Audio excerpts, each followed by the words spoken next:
ഇന്നലെ 7 മണിക്ക് ഓടി വന്ന ഒരു വണ്ടിയിലാണ് ഈ പൊട്ടിത്തെറി ഉണ്ടായിരിക്കുന്നത്. അതിൻ്റെ ഭാഗമായിട്ട് മറ്റ് 4 വണ്ടികൾക്കും അപകടം സംഭവിച്ചു. ഇന്ന് രാവിലെ സ്ഥിരീകരിച്ച കണക്കനുസരിച്ച് 9 പേരാണ് മരിച്ചിരിക്കുന്നത്. ബാക്കി നിരവധി പേർ ആശുപത്രികളിൽ ചികിത്സയിൽ കഴിയുന്നു. അവരുടെയൊക്കെ പരിക്കുകളുടെ നേച്ചർ എന്താണെന്നുള്ളത് അസസ് ചെയ്തുകൊണ്ടിരിക്കുകയാണ്. ഇന്നലെ പ്രധാനമന്ത്രിയുടെ നിർദ്ദേശം സ്വീകരിച്ചുകൊണ്ട് അമിത്ഷാജി സ്പോട്ട് വിസിറ്റ് നടത്തിയിട്ടുണ്ട്. ഒരു കോഡോണിങ് വന്നിട്ടുണ്ടാവും ഇതിനോടകം. FSL ഫോറൻസിക് എക്സ്പേർട്സ് എല്ലാം അവിടെ സ്ഥലത്ത് വിന്യസിച്ചിട്ടുണ്ട്. NSG ആക്റ്റീവായിട്ട് രംഗത്തുണ്ട്. നമുക്ക് അന്വേഷണത്തിൻ്റെ വഴിയെ ഒരുപക്ഷെ ഫലവത്തായ ഒരു റിപ്പോർട്ട് ലഭിക്കുന്നതിനുള്ള പശ്ചാത്തലം ഒരുങ്ങിയിട്ടുണ്ടെന്ന് തന്നെയാണ് അറിയിക്കുന്നത്. ആരായാലും ശരി തന്നെ ശക്തമായി നേരിട്ടിരിക്കും. അത് മാത്രമേ തൽക്കാലം പറയാൻ സാധിക്കുന്നുള്ളൂ. ഈ ഭീകരവാദ പ്രവർത്തനങ്ങൾക്കെതിരെ ശക്തമായ നിലപാട് ഇന്ത്യ എടുത്തുകൊണ്ടിരിക്കുന്നതിനിടയിലാണ് വീണ്ടും ഇത്തരത്തിലുള്ള തലസ്ഥാനത്ത് തന്നെ ഉണ്ടായിരിക്കുന്നത്. അപ്പോൾ ഇങ്ങനെയുള്ള ഒരു സംഭവങ്ങൾ ചെറുക്കുന്നതിന് വേണ്ടിയുള്ള ശ്രമങ്ങളൊക്കെ തന്നെ പല രീതിക്കും നടക്കുന്നുമുണ്ട്. അപ്പോൾ അതിനിടയിൽ ഇങ്ങനെ നടക്കുന്നൊരു ഏത് രീതിക്ക് എന്ത് ചെയ്യാൻ പറ്റും? ഞാൻ നേരത്തെ സൂചിപ്പിച്ചതാണ്. കഴിഞ്ഞ 30 ദിവസത്തിനിടയ്ക്ക് 8 അറ്റംപ്റ്റുകൾ നമ്മൾ തകർത്തു എന്ന് പറഞ്ഞാൽ രാജ്യത്തിൻ്റെ അങ്ങനെ ഒരു ലക്ഷ്യം, അതിനു വേണ്ടുന്ന ജാഗരൂകത ഇതെല്ലാം പുട്ട് ഇൻ പ്ലേസാണ്. പക്ഷെ അതിനിടയ്ക്ക് നിർഭാഗ്യകരം എന്ന് മാത്രമേ പറയാൻ സാധിക്കുന്നുള്ളൂ. അതുപോലും അതൊന്നും ആംഗിൾസ് ഒന്നും ക്ലോസ് ചെയ്തിട്ടില്ല.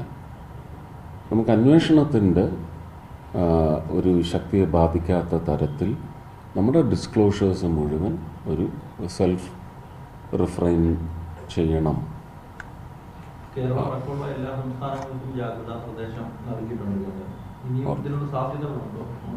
അല്ല, അത് പറയാനൊക്കത്തില്ല.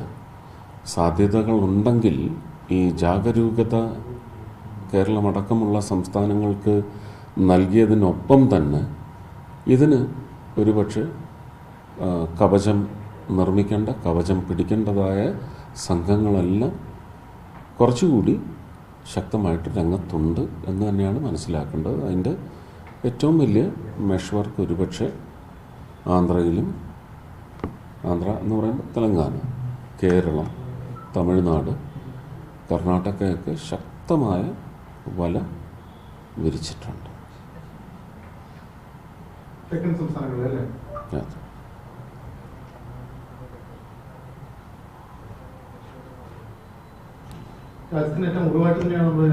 തീർച്ചയായിട്ടും രാജ്യത്തിൻ്റെ അഖണ്ഡതയ്ക്ക് ഏറ്റ മുറിവാണ്. നമ്മളിവിടെ അത്രയും ശക്തമായി മതേതരത്വം, പരമത സ്നേഹം ഇതൊക്കെ ശക്തമായി നിലനിൽക്കുന്നിടത്തും അതിനെ ഉടയ്ക്കാൻ വേണ്ടിയുള്ള ശ്രമം അങ്ങനെ ഒന്നായിട്ടും ഇതിനെ കാണേണ്ടതുണ്ട്. പക്ഷേ ഭാരതത്തിലെ പൗരന്മാരെല്ലാം സംയമനം പാലിച്ച് അങ്ങോട്ടും അതിൻ്റെ പേരിലുള്ള അസ്വാരസ്യങ്ങൾ ഒന്നും വിതറാതെ നമ്മുടെ സാഹോദര്യം കൂട്ടിയുറപ്പിച്ച് ഒന്നുകൂടി ഉറപ്പിച്ചുകൊണ്ട് തന്നെ നിലകൊള്ളണമെന്ന് അഭ്യർത്ഥിക്കാൻ മാത്രമേ സാധിക്കൂ. കുറ്റവാളികളെയും അവരെ പിന്തുണയ്ക്കുന്നവരെയും അതിൻ്റെ പിന്നിൽ മറ്റ് ശക്തികൾ രാജ്യമെമ്പാടും പരന്ന് കിടപ്പുണ്ടെങ്കിൽ അതിലേക്ക് തീർച്ചയായിട്ടും നടപടി എന്ന് പറയുന്നത് ശക്തമായി തന്നെ ഇത് ചോദ്യം ചെയ്യപ്പെടുന്ന തരത്തിൽ ഭരണ സംവിധാനം, ഗവൺമെൻറ് ഓഫ് ഇന്ത്യ മുന്നോട്ട് വരും.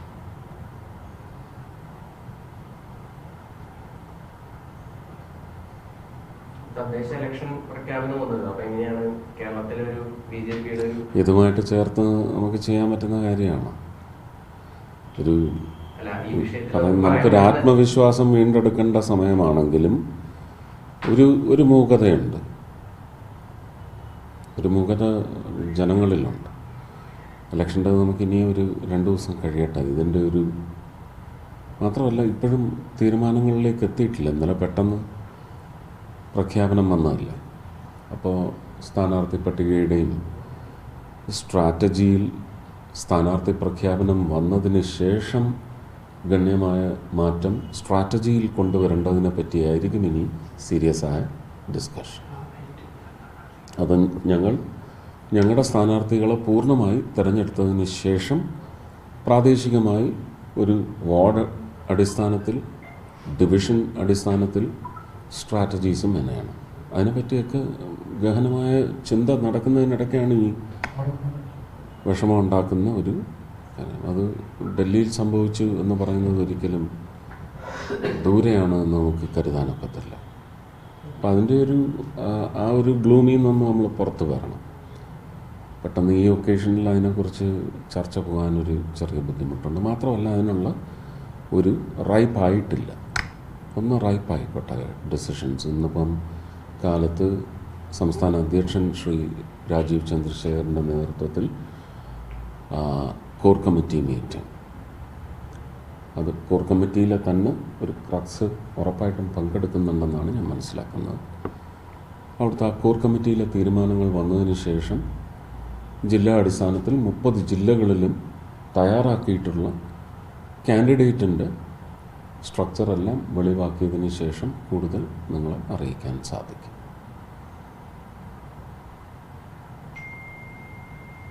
Thank you.